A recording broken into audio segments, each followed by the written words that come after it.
Hardest team to ever face in scrims. I think the hardest team we've ever faced in scrims is G2. G2? I would say that I guess G2 would be a team that would be one of the toughest ones scrims, I would say, yeah. I think the hardest team always was G2 because we really want to beat them and then players get easier emotional. So whenever we got actually beaten, then it's hard to deal with. I think they can play very fast-paced and play still at a very good level. We haven't had the privilege of playing like an international team or anything like that. And I think G2 are just consistently very aggressive, very good. And you just can't let up at any point. Probably actually T1 from the last couple of years. And I have a feeling that in scrims, they probably were the best team in the world for the past few years, mainly because of how aggressive they play and how aggressive they dive in early game and take over games and really snowball them. I think that's something we learned a lot from and was really eye-opening. T1. I think T1 are notorious for their discipline in scrim. It has to be Diamond, I would say.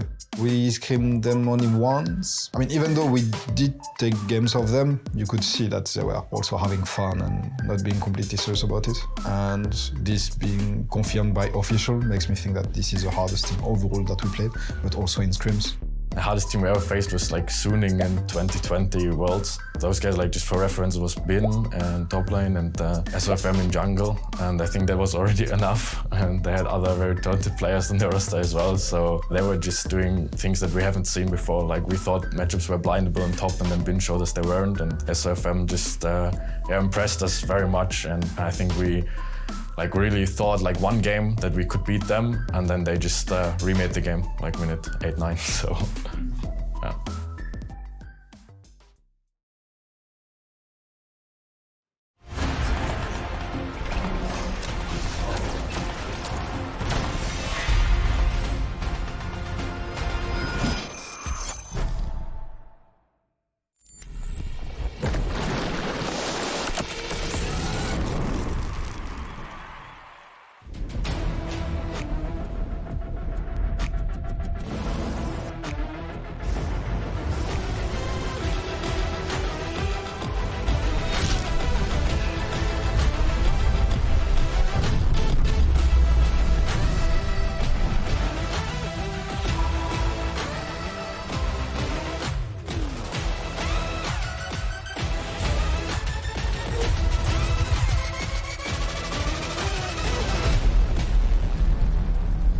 We are officially past the halfway mark in the regular season. Welcome to the final day of week 2 in the LEC Spring Split live from the Riot Games Arena in Berlin, Germany.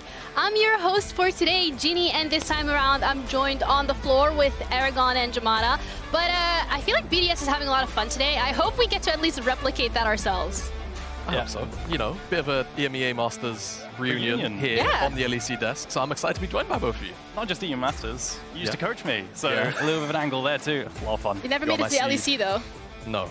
Well. I feel like this says a lot about his coaching. Yeah. No. Maybe I would have been a bit lower placed if I didn't have him? Question marks? There you go. See, he said it. Wow, okay, he's being really nice to you. I don't know if that was like in the memo today, but either way, welcome to the LEC. And one thing for sure is that you can expect the unexpected, because yesterday, Fnatic actually finally managed to get a win up against G2, with the first one being back in spring 2023. It has been a long time, to the point where whenever we do get Fnatic G2, some of us are kind of just like, well, you know, G2 are going to win. It's kind of going to be about how Fnatic can maybe answer. This time around, though, it was Fnatic with complete control basically throughout the entire game. Yeah, and I have to say, it was off the back of a bunch of really good individual performances. Nuo and Jun getting 2v2 kills. I feel like Oscar had a fantastic game, which we don't see as often on that Cassante into counterpick. So yeah, just matching them on all fronts.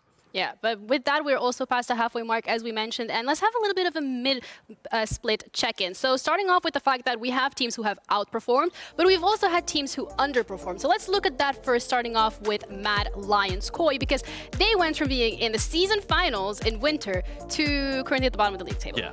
Winter finals to 1-4 it's a big drop-off. And I think one of the key factors for me has been a lot to do with their drafts. I think even though, like, for example, in this loss here to Giant X, they had a fantastic early game. They were able to play off Razork, having basically full lane prior across the map. The problem with the kind of draft that they ended up having is you look across the champs, not a lot of damage in the mid game, and then with all the amount of pick tools available on Giant X, it's the kind of game you have to play out perfectly. And unfortunately, Giant X didn't let them play out perfectly, and they found them time and time again. And it's super frustrating because I feel like Elyoya is getting leads every single game. Every single game they kind of throw it away, whether it's one issue like in mid game with objective setup or team fights, whether it's rotations and just getting picked. It's a plethora of different issues that they have to fix. Yeah, and one of them as well being that mid game, particularly that's what we saw yesterday specifically against KC. It felt like that control over the mid game, those issues just continuously kept ramping up. Yeah, I definitely think so. In some of these team fights, I feel like Alvaro just kept getting marked. KC, shout out to Targamas and I believe second on the Ari, consistently marking the flanks, finding picks and following up on each other's CC all the time. Yeah, it was a huge step up for KC, and frankly, you know, again, I feel like Mad Lions, this was probably one of the few games this split where I could say, you know, draft did not let them down. It was a lot more about their mid game, where again, they weren't really able to find the potential kind of angles they were looking for. Civi was never really able to open up, and unfortunately, they kind of just struggled because KC were a lot more on the mark with finding their high value targets compared to Mad Lions actually protecting theirs. Yeah, absolutely. And you can see in this clip here, it's the exact example of what I was talking about. You had Alvaro trying to find these flanks, but just getting marked, getting caught, and the same happens over and over again, despite Mervin maybe having a great angle on the Aatrox into a bunch of targets coming into him. Yeah, it raises a question as well if the honeymoon period is over, because when we're looking at winter, not necessarily these issues were being consistently shown. Yeah, you know, and actually, I think it's a good point. So we'll lead into this next one as well, is that, remember, Mad Lions Koi was a roster that effectively slotted in 4 ERL players with Elyoya, right? So they kind of have that advantage of having already had a year underneath their belts coming in to winter. And now it's about teams that are going to catch up because, you know, teams now have had that entire split. And that team, for me, on a trend up has been Vitality because throughout winter, and I feel like the vibe is kind of different on the hump in regular compared to where they were in winter compared to now, because they're 4-1 now and they feel really, really good about it.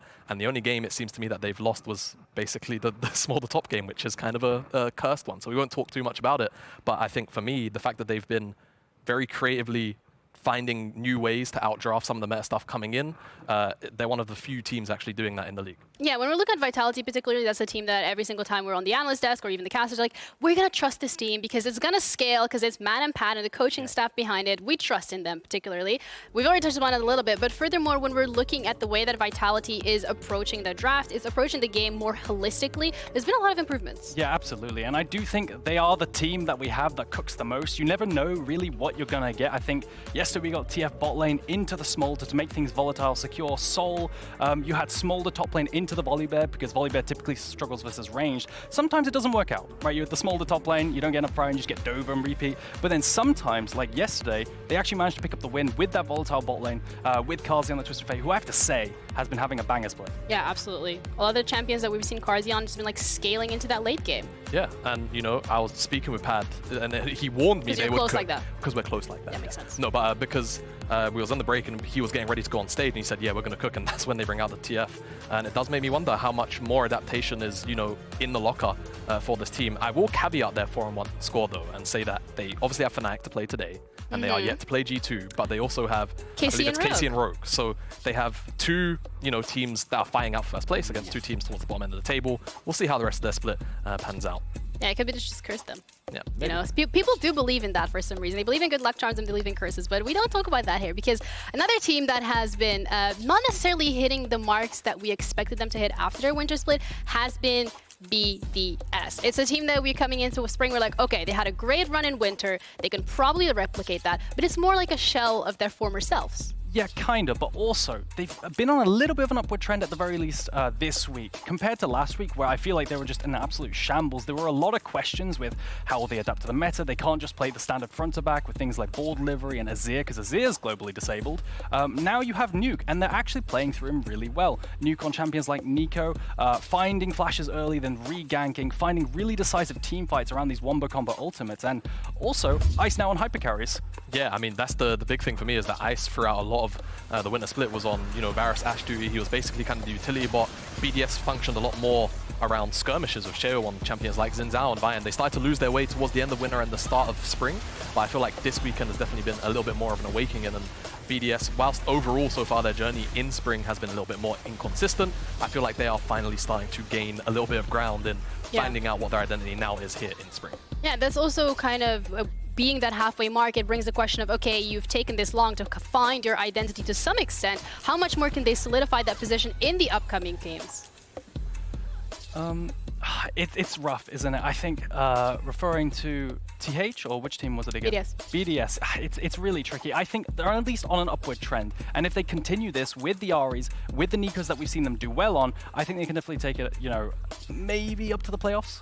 Yeah, we're talking about creativity from the side of BDS and potentially how it's not really been there. But then you're looking at a team like Heretics, who's their opponent for today, for the first match that we have going on. And Heretics, on the other hand, with the addition of Zyru as well as Trimby, feels like a little bit has been sprinkled into the mix. Yeah, I mean, if we're just going to be completely fair, in winter, Heretics were just struggling, plain and simple. And whilst Don't sugarcoat it. I'm not going to. And frankly, even though I wouldn't have necessarily pinned some of the blame on Kaiser, the fact that they've got in Trimby and Zvero has come in and he's, you know, predominantly playing through the mid lane with Jankos on, you know, things predominantly like Nico and Karma, it's really opening up the team to free up players like Trimby on the rest of the map. And I think what's been really good is how Trimby and Jankos as well as Veru have been playing around this mid lane. Consistent creative picks, using Nico clone to secure vision to land hooks for Trimby, and then Trimby just having a montage of hooks all over the place. They've been playing extremely well around this core trio, and I think it's been really good to see. Yeah, and that mid-jungle synergy is always very important. We talk about it time and time again about teams who have found that success, right? And Heretics is now going down that path as well. We can talk and speculate about it as much as we want, but how about we hear from the jungler himself? Because Trouble had a sit-down with Jankos, so take it away. Thank you very much, Jankos. Thank you for joining me for the interview ahead of your game versus Team BDS. Now, before we start about that game, there was yesterday's game, and there was a huge sigh of relief from you at the very ending of that. And there was also a particular tweet about losing some hair if you guys keep playing like this. So what happened in this game? What was it so difficult from your perspective? Because a lot of people saw you literally 1v9. I mean, I just think that we made some mistakes right in the game, and then we threw it a little bit, and that made us have a hard time. I also made like a huge mistake by trying to contest the Drake, and not only I didn't steal it, but I also died, and that gave them like a very easy Nashor. So I just think that after we threw the game when we were so ahead, of course, it's frustrating, and I don't think our combo was necessarily scaling better than theirs. I think at that point of the game they had the upper hand, but we had out-team fought them, which is not optimal. Of course, if you have better hands, you can win, but you always want to win just by like playing the better League of Legends, right? And of course, Javan kind of falls into the category of Lee Sin. Like, you make all your plays early game, and then you're a kick bot, then you're a wall bot. However, you built a lot of damage on the champion. And talking about our team fight, and it did lie in the lines of, are you going to kill the Senna? And what happened in that last winning team fight where you literally just completely annihilate the AD carry? I mean, I don't know, right? I think AD carry role is strong. So like, let's not make any like assumptions that AD carry is weak. I know they're getting buffed, they create AD carries, but Senna is very frustrating to play against, and she has a lot of range. And I don't know how I found myself in EQ range in like the Baron fight. And then in the middle of the fight, I do think I flashed on her and I EQ'd on her, so of course she couldn't really like escape. But I feel like some of the fights she just didn't play as well as she could have.